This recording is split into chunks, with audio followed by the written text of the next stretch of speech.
మనుషులు ఎక్కడ నేను నిలబడి అసలు నడుస్తుంటా అవి ఎలా నడుస్తారో చూస్తాను నేను. ఏముందబ్బా ఎందుకు ఏం ఆపాలి?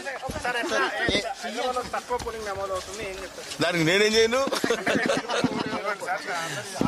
ఇంకా పిలుపు ఉందమ్మా, కానీ మనం పిలుపునిస్తే వచ్చే బ్యాచ్ వాళ్ళు రావాలనుకుంటే వస్తారు.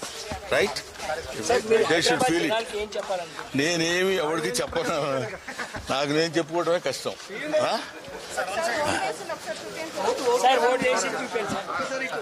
ప్రమాణ పూర్తిగా చేశాను, చూసుకోండి కావాలి. రైట్, చూపెట్టరా నువ్వు.